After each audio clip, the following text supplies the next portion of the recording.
You're listening to the Vendor's Daughter podcast. I'm your host, Jennifer Calderon, also known as the Vendor's Daughter.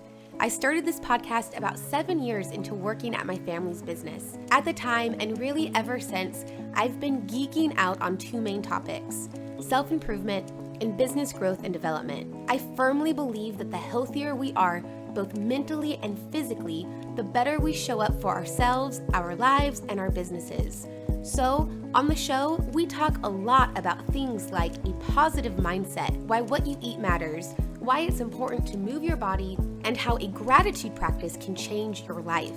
And because growing a business is my favorite topic ever, we also interview entrepreneurs from various fields so that they can share how they grew their business. Which means along the way, we'll also talk about things like email list, growing an Instagram, and knowing when it's time to hire your next employee. You guys, the only thing I might like to talk about more than business is coffee. I love coffee. So grab a fresh cup and listen in as we deep dive into all the things.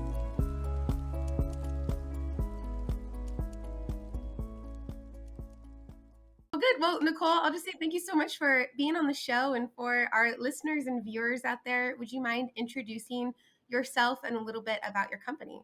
Of course. Thank you so much for having me. So, my name is Nicole, and my business is Lattes for Lunch, and I am an Instagram marketing strategist. I help badass entrepreneurs build custom in-depth strategies to up-level their presence and visibility on Instagram.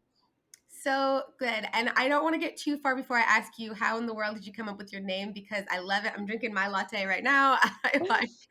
I know, right? So it's pretty tongue in cheek for me. So when I came up with the name, I was still in corporate America. I was working in finance at a top tier law firm down here in South Florida where I live.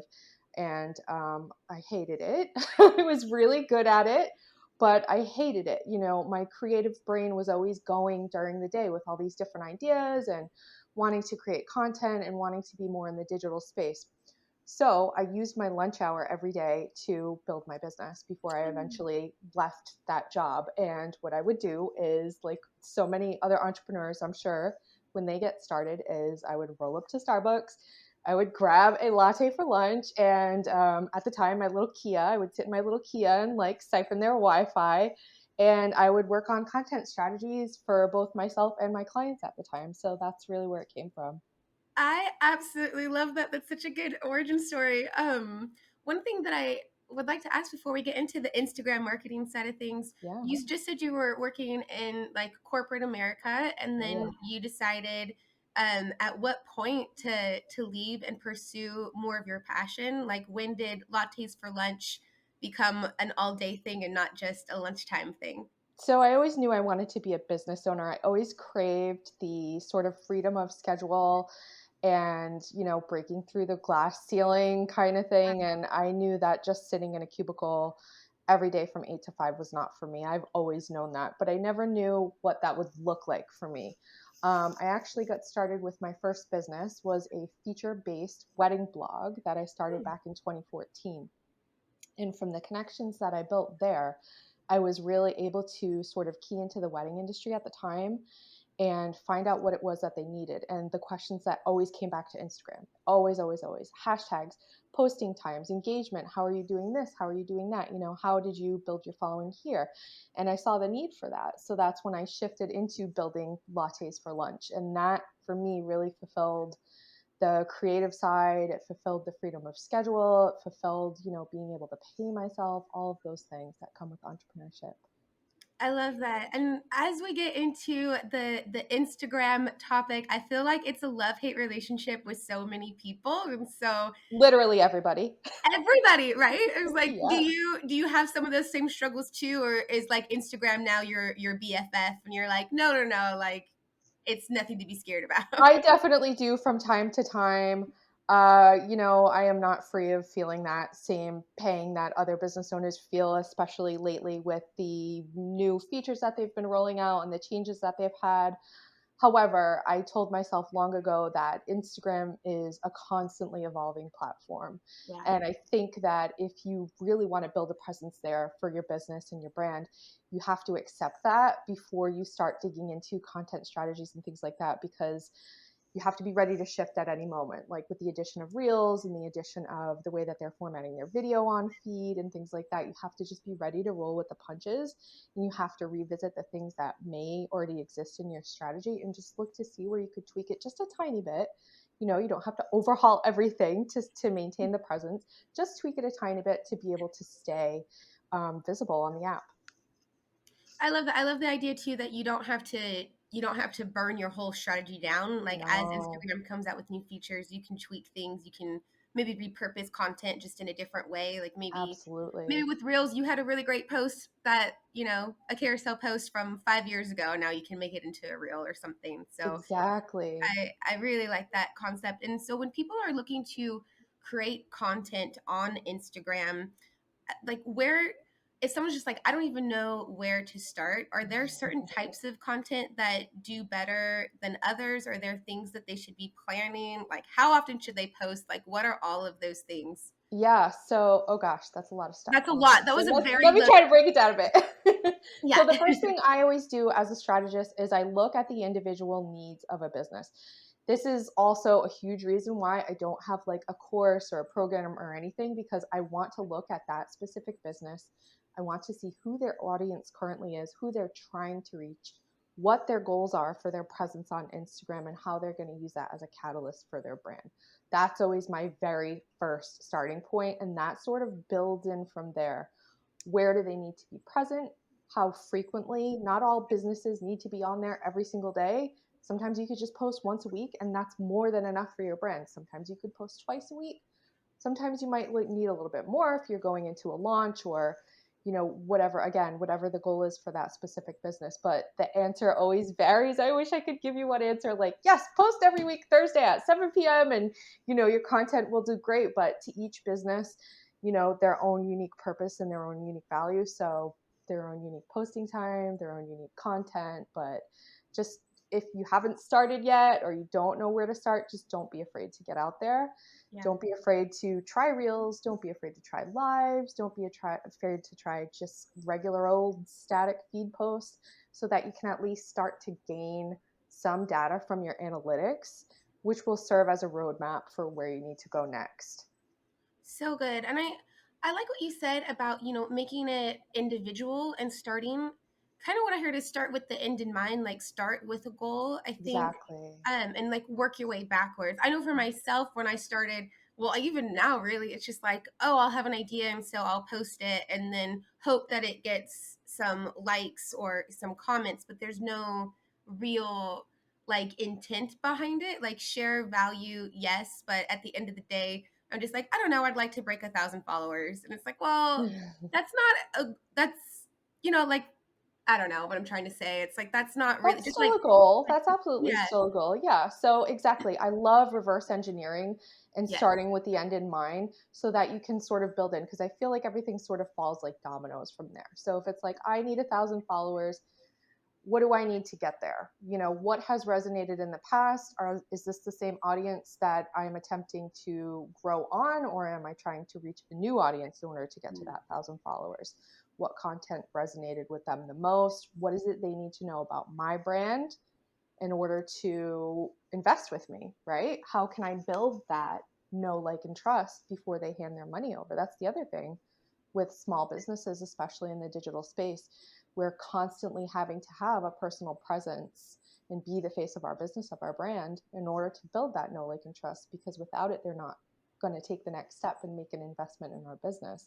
We don't have the luxury of, being a Target or being a Disney, where you yeah. already know what the experience is, or you already know what to expect when you're investing with them. It's not the same for small business owners. We've got to put ourselves out there a bit more. I love that too. And I think it really is more of like a long term, you're trying to build a real connection with somebody and not just Exactly. get them to swipe their card once and move on. You really Absolutely. want to show up.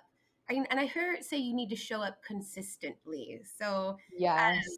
right. And so what I liked what you said though too is that I think people hear consistently and they're like, oh my gosh, I have to post every day. And what you Yeah, just said to me was freedom. It's like, no, depending on what your strategy is, right. depending on what your goal is, you don't actually have to show up every day. Maybe for your business, it makes sense to show up once a week.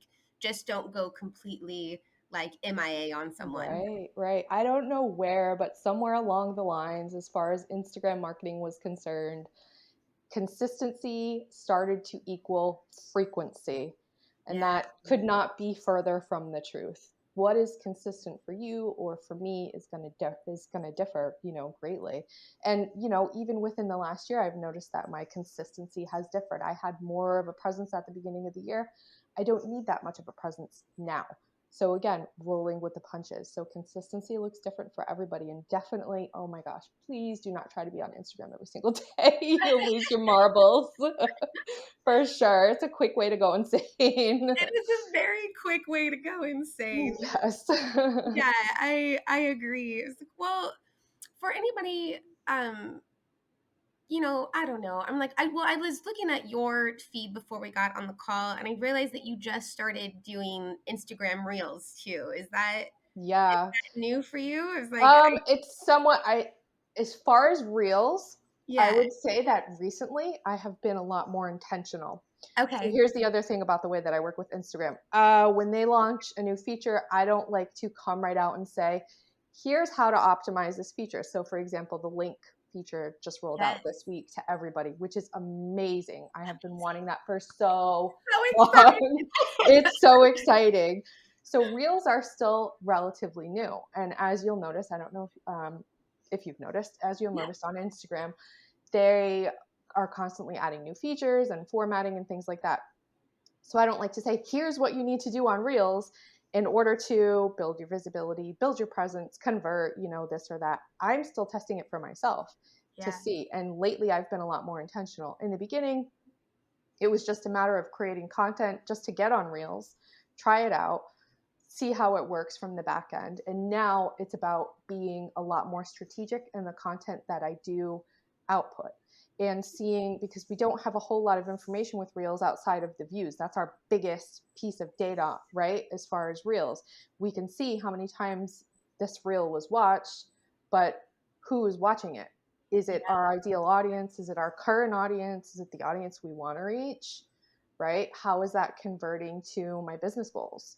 Is that converting to my business goals? Or is it just a quick swipe through and, not really a touch point of my brand? So I think there's still a lot to learn in general about Reels, but I do think it is important to have a presence there if you haven't already, and definitely get on there for sure. So good. I actually think they're a lot of fun. I was just like, Yeah. like still working on the content creation, but I definitely am like one of those million people watching the views all day long. I'm just like, Yes. but one of the things you've mentioned a few times too is just the idea of looking at the data. Like in Reels, there's not a lot of data in our post. What are those like key analytics that we should really be looking at, and what's just a vanity metric? Like what's important versus what's not? Likes are 100% a vanity metric. Yeah, Absolutely. Don't drive yourself crazy worrying about how many people like your post. Your ideal client's not going to look at your content and go, oh my God, they only got 20 likes. I'm not going to hire them or work with them or buy their product or whatever it is. And if it's something that you have been on the platform for so long that you can't look away from, just shut it off so that it's not even visible. But when I look at data and analytics on Instagram, I always look first to reach and impressions, ooh.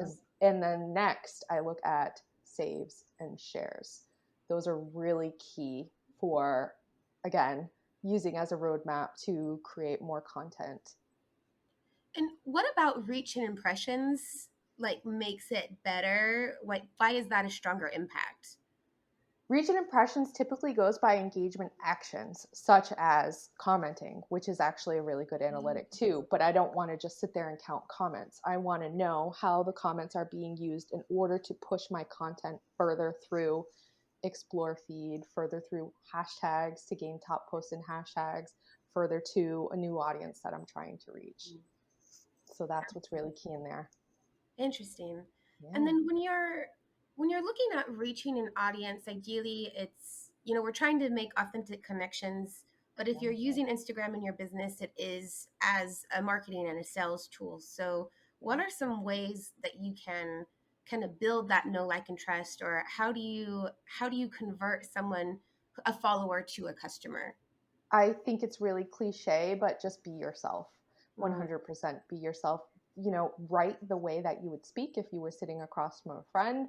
If you look through my content, you'll see a lot of four-letter words Yeah, because I love it. that's me. That's who you get on the other end. That's who you get on the other end of a call. So, yes, I'm going to put that out there because if somebody books a call with me and we're sitting for 5 hours, working through a strategy and suddenly I drop an F-bomb or something like that and they're going to clutch their pearls, then they're probably in the wrong place. They need to know that information up front. So that's just something really small as an example. But yeah, speak the way that you write the way that you speak. That's a huge one. And if that kind of seems mechanical or foreign to you, you can read your captions out loud to yourself and say, does this sound like me? You could ask a friend to look at it. Does this sound like me? And yeah, that's just be yourself 100%, because especially if you're a service provider, if at the end of the day they're working with you, they need to know what they're getting beforehand.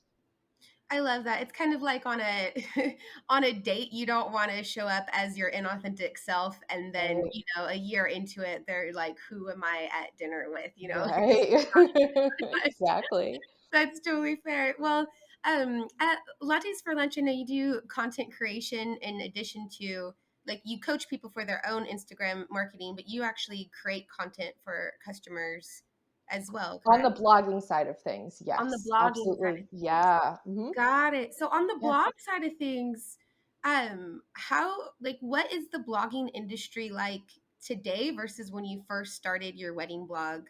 Oh gosh. So when I started my wedding blog, it was a feature-based wedding blog, and at the time, the way that wedding industry professionals were investing in marketing was through vendor directories, through all the big name wedding market type people that you could possibly think of or that you've seen in the magazine racks. Over time, that business model kind of deflated, and they weren't getting leads, they weren't getting visibility, so they kind of turned around and said, hey, I'm going to invest in my own platform instead. And a big thing for that, because they're typically locally based businesses, Yeah. is blogging, right? Because they want to reach their local community and their local metro areas and cities. So that's where I come in.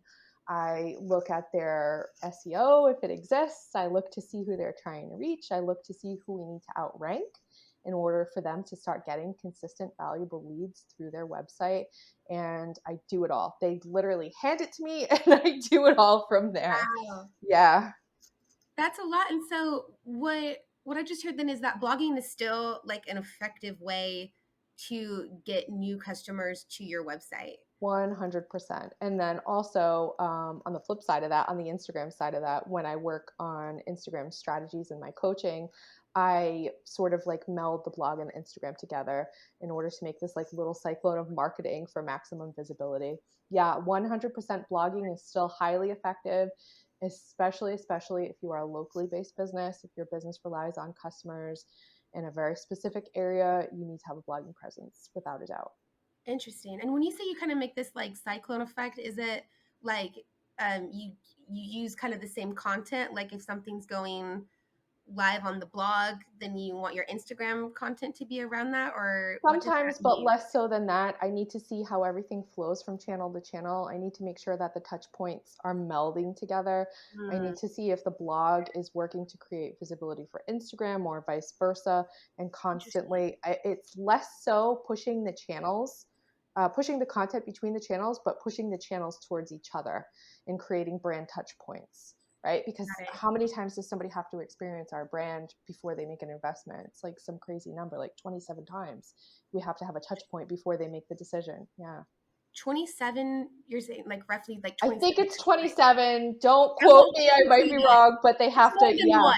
It's more than one. Yeah. Definitely more than one. Once is not gonna, put the cream on the cupcake. I love that. Well, and I think that is kind of a common misconception because you create this content and you put it out in the world and you're like, oh, well, someone saw it. Like, why don't they want to work with me? And it's like, Yeah, well, it takes more than that 1 second interaction for someone to want exactly. to Yeah. do business with you. Exactly why on a platform like Instagram, it's important to be present across the different channels. It's important to be present on your stories, on your reels, on your feed posts, things like that, because your audience is touching all these different key points.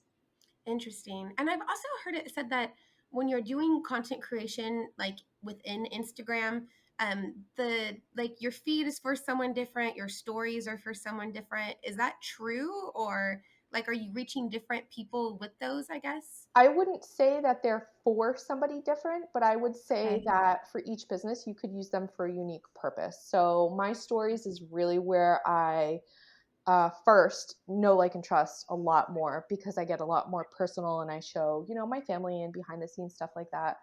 And what's going on in my business, what I'm working on. I'm very transparent about that. And then next would be selling, just straight selling. This is what I have coming up. Here's how you can work with me. Here's how you can, get that.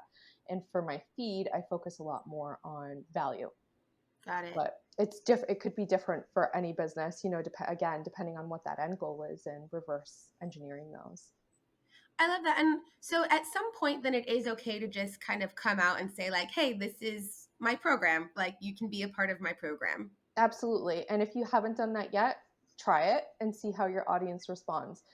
Don't expect them to be as engaging as they were with your high value content. That happens to everybody. But see what the response is. Are people replying? Are people exiting out of your stories? Are people asking questions in the DMs? Again, gain that feedback and see what's happening when you do say, hey, here's how to work with me. Is it working for you? Do you need to approach it in a different way? Gain all that information. I love that. Well, gosh, Nicole, for anyone who would want to work with you, because I'm just thinking, like, I think when we think of Instagram or these social platforms, we think of creation on like Mhm. the content we're going to put out, how to engage with people, but very rarely, at least I know for myself, I haven't thought about really analyzing the data to make informed decisions and like kind of decide which direction to create in. Yeah. But honestly, that also seems like a lot of work to go through and like look at the engagement and all of those things. And so if someone is looking for a coach to kind of help them along the way, how do they reach out to you? What's the best way to move forward? Are you accepting clients at this time? All of Oh, that. absolutely. Yes. So absolutely reach out to me on Instagram at lattes for lunch, FOR lunch, all spelled out. That would be the first way. I am always in my DMs, or you can check out my website, lattesforlunch.com, and you can find me in Awesome. both of those places. Perfect. Hey guys, thanks for listening to today's episode. If you enjoyed it, which I hope you did, make sure you subscribe so that you never miss what's next. If you really enjoyed it, I'd be super grateful if you could leave a review on iTunes or anywhere that you listen. And if you really enjoyed it, then I'd love if you'd share it with a friend. Last but not least, make sure you're following us on Instagram at The Vendor's Daughter for a behind the scenes look at my personal and professional life and for what I hope is a little bit of daily inspiration as we walk this crazy journey together.